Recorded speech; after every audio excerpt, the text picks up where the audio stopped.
Here's what nobody tells you about impact, is that the position that you achieve is all relative to your club face orientation and wrist angles coming into the golf ball. So in this video with special guests Patrick Reynolds and Hack Motion, you're gonna learn exactly what you need to do to get into that all-powerful impact position that you see with the pros.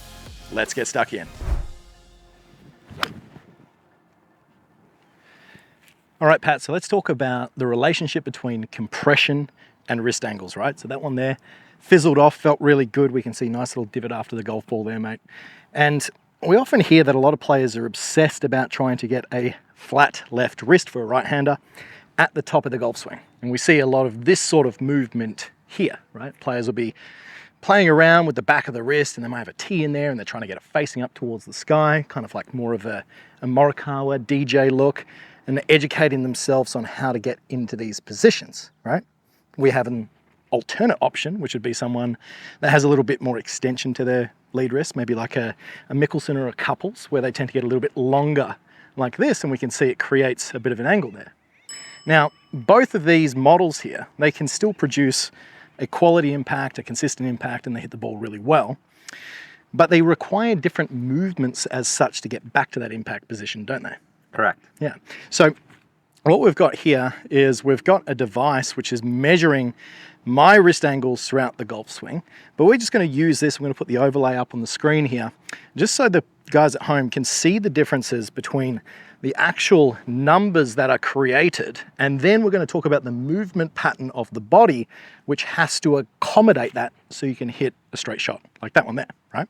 So when I'm setting up to this, we were just talking about before I started this video, was that you were saying that I have a lot of extension of that lead wrist. So just talk to me a little bit about what extension of that lead wrist at address means.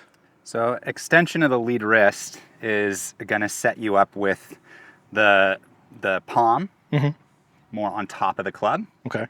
which is going to create a stronger grip, Okay. club more in the fingertips. Yep. It's going to allow you to control that face as you move it throughout the swing.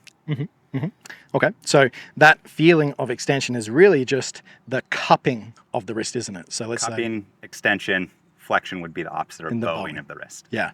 Now, for the amateur golfer out there, a lot of them, in an attempt to get this, let's say, flat left wrist or the bowed wrist at the top, we see them try and take that extension out, don't they? And they tend to get the golf club in quite a weak, palmy position. They go, well, if my wrist is flat here, well, then it's going to be easier to get flat at the top. And yes, to a degree, but what's the limitation of getting it too flat at address here? What does that encourage?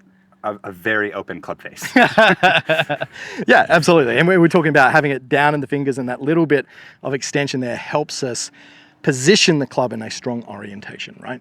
So it's not that it's making it more complicated from getting this cupping at address and then trying to flatten it, but it is required to allow the golf club to hinge, right? And that's how we create speed and power, as you would see the pros come into play, of getting them down into this position where they can strike the golf ball well. So what I want you to do, Pat, is you're going to run me through, let's say, two different models. We're going to go the player who tends to have a lot of this bowing at the top, and then what they need to do down into impact.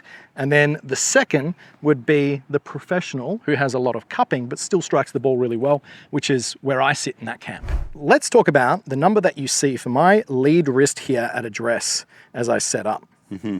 So what do we got there? Just about 40, 39. Okay, so it's quite a lot. Quite a fair amount. Great. So now, for a player my whole life, I've always tend to have a bit of a cupping of a wrist. Helps me with my short game, helps me with my irons. Definitely doesn't help me with my driver at times, but I've been working a lot on ensuring that I'm trying to get a flatter or more bowed wrist at the top of my swing for a very long time now.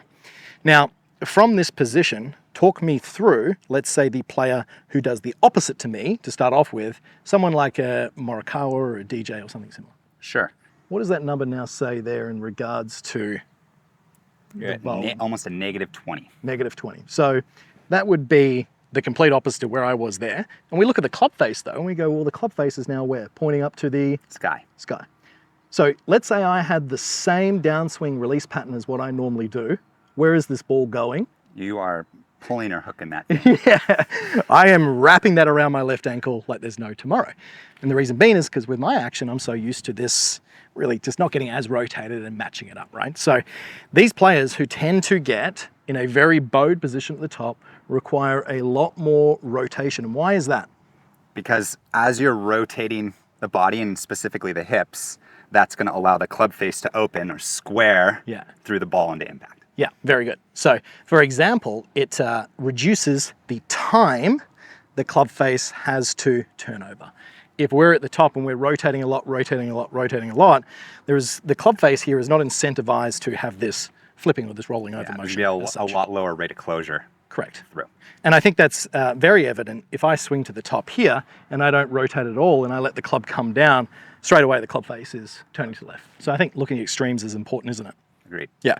So for a player who tends to, from the setup position, and they evaluate their swing at the top and they see that they've got a bit of this bowed look here, from there, they would be okay at getting a little bit more rotated, right?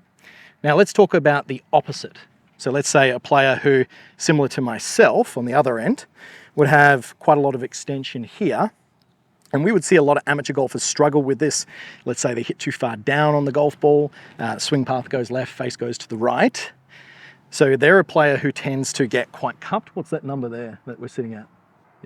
44, 45. 44. So that's an extreme. So essentially I've kept down at the address position what I then had at the top. We find a lot of players do this through gripping the golf club too tensely. Yep. Right? Grip tension's going to be huge. Grip tension's huge. They get it to the top and then all of a sudden they go, okay, well now how do I get the club back to the ball? Every single time I come in, I'm scooping, my lead arm's buckling. And that's just because this club face in a subconscious manner is trying to get back to square. Correct. Right? So if I'm a player and I am at a cupped position at the top and I'm a pro, what do they do with their motion coming down? So their back is going to be to the target for longer into the downswing. They're going to be more closed off in regards to the target as they come into impact. Yeah. And there's less rotation of the body with that pattern as well in comparison to that flexion at the top. Correct. And it's not like either one of these is better or worse, because at the end of the day, there's no perfect model of how to hit a golf ball. We're all going to have our little nuances based on a lifetime of playing the game.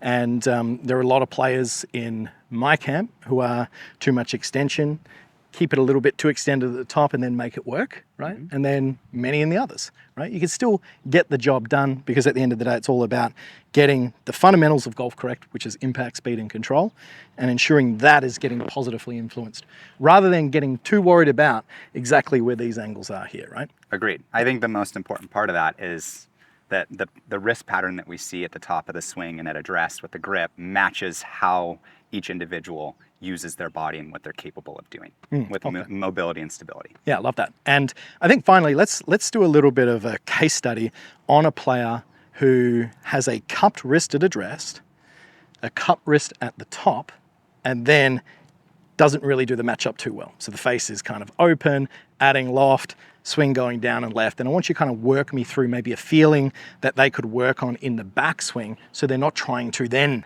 bow it in the downswing, because that 0.25 of a second is too challenging to try and match that up. Sure. Right. So if I set up here, let's say I've got my same grip and I'm a player, swing to the top, still too cupped, and then I'm really, really struggling with my ball striking. Come and move me in such a way, maybe give me some cues of how I would flatten this wrist to the top. But one of the ideas when we get to the top of the backswing, if you go ahead and get there, is feeling like you're driving a motorcycle. Okay. So if you can get to the top here and you're too much in extension, feeling like you have your hands on the handlebars and cranking on that a little bit will help flatten that wrist angle out. So as that happens, you need to make sure that the hips and chest really clear through the golf ball as we come through impact to help square it up. Yeah, absolutely. And that was a great feeling. I really like that motorcycle analogy there of kind of giving it some gas, because as I'm setting up, and then I just am aware and conscious of my knuckles turning down to the ground. I would actually like to see players try and do this earlier rather than later. Agreed. So they're not trying to play around with it at the top. 100%. Same grip. I'm just going to feel like I'm turning my knuckles a little bit more down to the ground. And the face angle, as you can see, gets a lot stronger. And then I'm just going to feel like everything's just rotating a little bit more open towards the target. Let's chip one down there and see how this comes off. we can see quite a low ball flight there, right? And isn't that interesting? I had a lot more of a bowing motion where this was getting into such a position where all things equal would be quite close. But you can see as I was rotating towards the target, there was a difference in the face and path that the ball actually didn't hook around the corner. Correct. So if the player did this for the first time and they didn't have that open rotation, let's see what happens. So turning it down. And that's probably what players are going to see for the first couple of times, aren't they? Absolutely, but seeing a different pattern should be encouraging to them. Correct. Because they're changing the way that the club face is oriented as it works through impact. Yeah, absolutely. So look, great information there, mate. When it comes to wrist angles, it's being aware that there is no right, there's no wrong. Essentially from the address to the top, if you are struggling with your ball striking one way or another, our objective is to get the ball starting in a consistent and predictable straightish manner within reason, right? And not seeing too much curve. And devices such as Hack Motion are a great way to achieve that.